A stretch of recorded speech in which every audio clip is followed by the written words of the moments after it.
Welcome back to Universal Guidance. Before we start off your reading, I want to bring up these four main points to help you understand what I'm doing and to prevent from any questions to brew and also to not feeling confused after the reading. So, starting with the titles, as you can tell, I like to say phases of the moons, and that's because I do work with phases of the moons, and I want to sprinkle that on your reading to help you move through life easier. And that's because um unconsciously we are influenced by the moon. So when I'm doing these channelings, not only am I trying to pick up any important messages that you need, but also to take any actions you need um, during those phases to help you in your life. So, on a superficial level, I am telling you what you need for that week, but underneath it all, and in an unseen mystical world, I'm also um, giving you advice on what actions you need to take to fully harness these influences of the moons. So the new moon, the first quarter, the full moon, and the last quarter. And when I'm saying waxing moon, I mean the first quarter, and when I'm saying the waning moon, I'm saying the last quarter. So moving on to the second point, if you're familiar with the Toro deck, you already know what their names are and what their meanings are. However, the deck I'm using, the Enchanted Toru, there are three groups that have different names, but they have the same meanings. However, I like to um, what's it called? I like to use them for other reasons, but right now I'm just going to clarify what these groups are and what they actually mean in the original deck. So we have the princess, the prince, and the hearts. So when I'm saying the hearts, I'm saying the cups. When I'm saying the princess, I'm saying the page. And when I'm saying the prince, I'm saying the knights. And when I'm using the pages or the princess, I am saying I'm saying that you are receiving a certain messages. So pages bring um, messages to you, where the prince or the knights bring telling you what action you need to take. And the hearts are just the cups, and they mean like the original one. Just they bring up, they signify the water element and emotional aspects within you or around you. Um, Going on to the third point, the kings and queens. So when I say kings, I'm saying masculine energy, and when I'm saying queens, I'm saying feminine energy. And what I'm suggesting is for you to be aware of who's giving off these energies. Because one thing you need to know within the spiritual community is that we acknowledge that we have both feminine and masculine energy within us. However, some are more prominent than others. And depending on the situation and environment you're in, we tend to utilize one over the other. So these energies are interchangeable. So it doesn't matter if you're a male or female. If you are a man, you can have feminine energy. And when you're a woman, you can have masculine energy. But like I said, they always change depending on the situation you're in. So when I pull out the card and I say, you know, these energies, I am depicting the energy that these person gives off. So keep that in mind, but also keep aware of them as well. In the fourth point, I want to finally mention, fourth and last point, is the reason why I don't the cards, bef- shuffle the cards in front of you guys before the reading.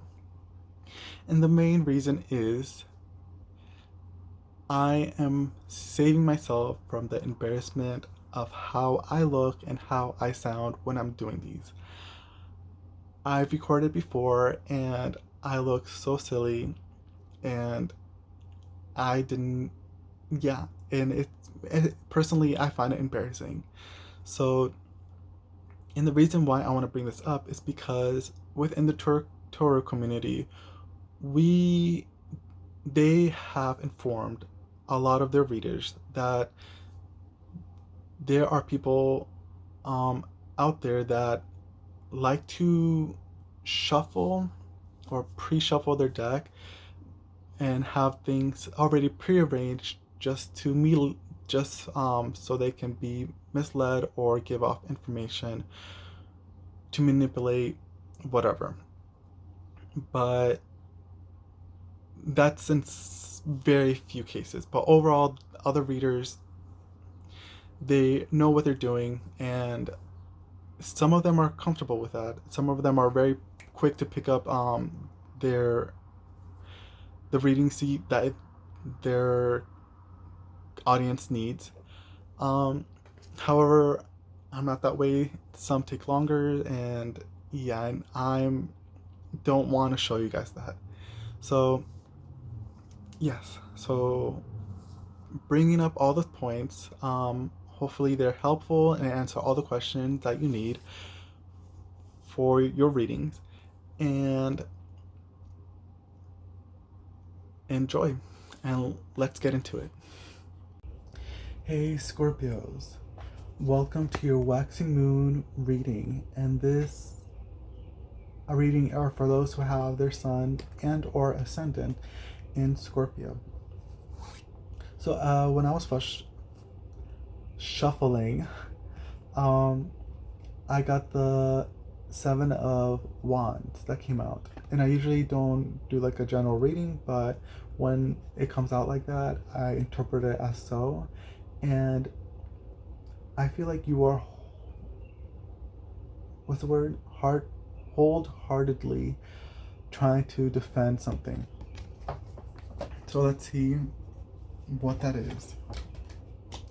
Following that, we got the Hangman, the Queen of Swords, the Ten of Hearts, and the Eight of Pentacles. So it seems like you're trying to maintain this possibly new perspective, probably from this Queen of Swords. So someone who has a feminine, airy persona, or someone who falls in the sign of Libra, Aquarius, or Gemini. And yeah, you're really trying to fulfill something. You're really working really hard to achieve that fulfillment. Emotional fulfillment. Moving on to the second row, we got the Nine of Wands, the Four of Pentacles, the Queen of Pentacles, the Four of Swords, and the Queen of Hearts.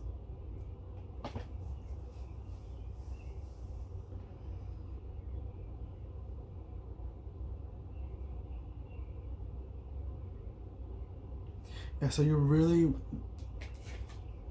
being focused. You're really standing your ground with this, and you're holding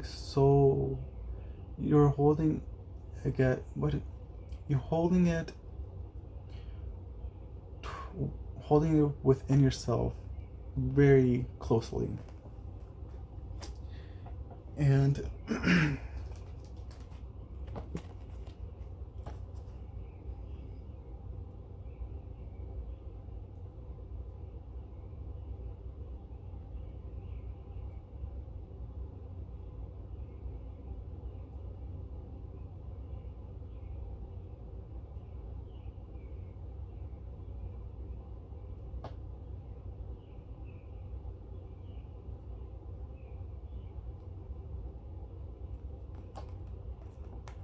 so you might be receiving help from a Queen of Pentacles, a feminine, earthy persona or being, or someone who falls in the sign of Virgo, Capricorn, or Taurus. And they're giving you assistance, kind of like supporting you into resting, giving yourself the time that you need to recharge. And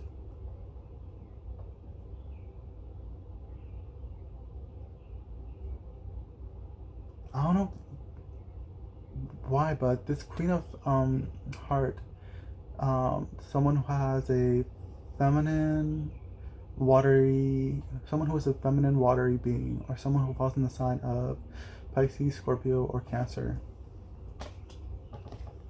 They seem very distant from this, yet they feel like they are part of it.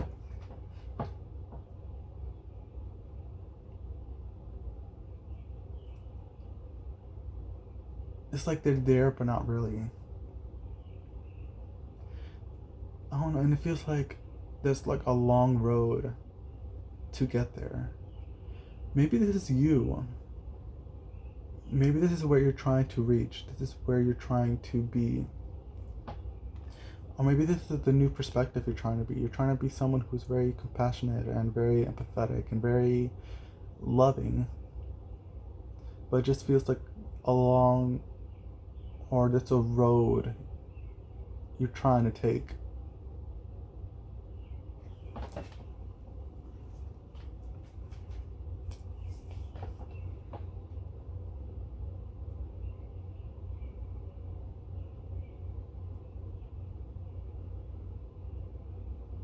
Yeah, I feel like that's what you're trying to be. Is some, or you're trying to tap into those traits and qualities within yourself.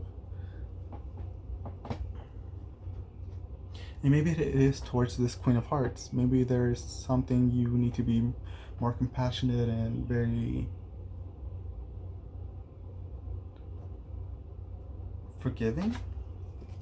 Anyways, we're moving on to this third row, which is the Sun, the Seven of Pentacles, the Six of Hearts, the Strength card, and the King of Wands.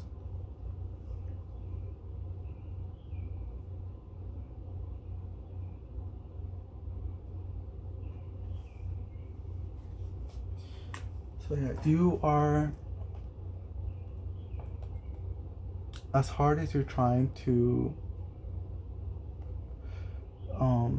make this work, it seems that you need to just not be so kind of like worried, or kind of like be wrapped around, wrapped up in it, where the point where you're kind of just like frustrated, bitter, or depressed. And allow yourself, force yourself to just enjoy life and be happy.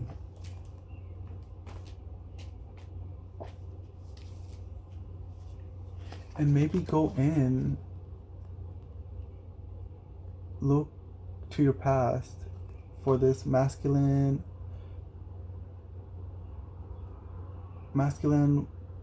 fiery sign, someone, a masculine fiery being, or someone who falls in the sign of Leo, Aries, or Sagittarius, to kind of give you the strength, kind of give you the will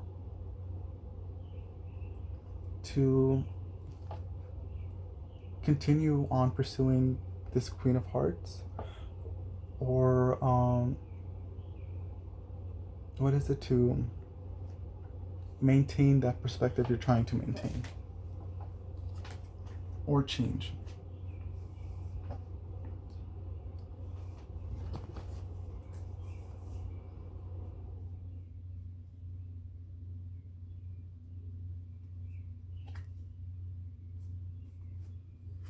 Okay, we got honor the cycles.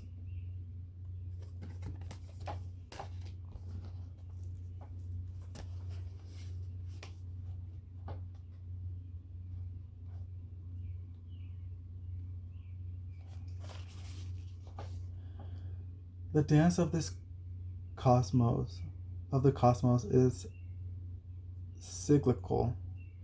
You are being guided to observe the cycle at work in your life. Perhaps you're seeing the result of something coming full circle, or you're in a phase that doesn't seem ideal on the surface. Rest assured that that healing follows grief and joy follows despair, as surely as the sunrise follows the dark of night. As change is the only constant, there's no logical option but to embrace it wholeheartedly. Enter into change, accept it, flow with it, and even celebrate it. This is the path of harmony. Invite harmony into your life now by honoring the cycle of life. Fear not, concentrate on its leads to expansion. Fear not the exhale of its lead to the inhale. Fear not death, for it leads to life. Like the Sumerian goddess Anana, go deeply into the darkness of the underworld so that you can emerge victoriously to the light. You can consciously enter into the cyclical dance by charting the moon, stargazing, planting a garden, celebrating the seasons, and observe the constant change in every aspect of your natural world.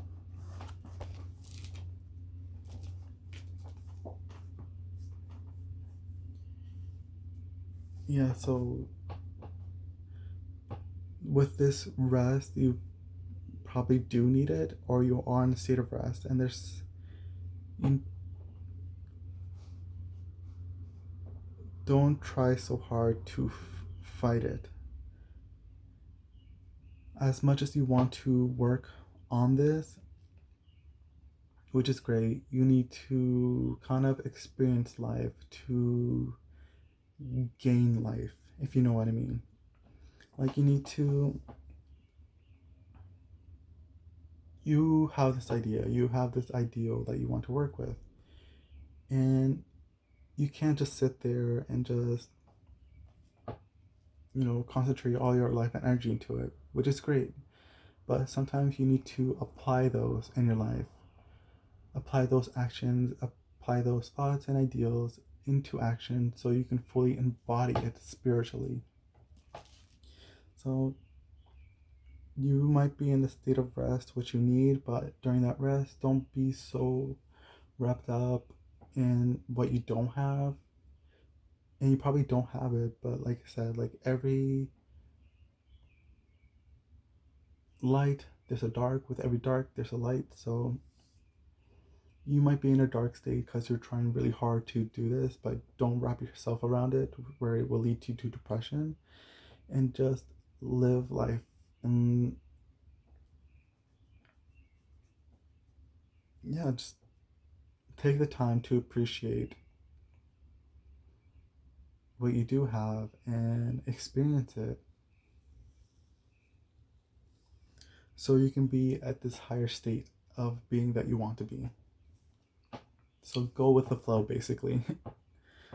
So that's what I got for you, Scorpios. Thank you for coming by, and I'll see you next time.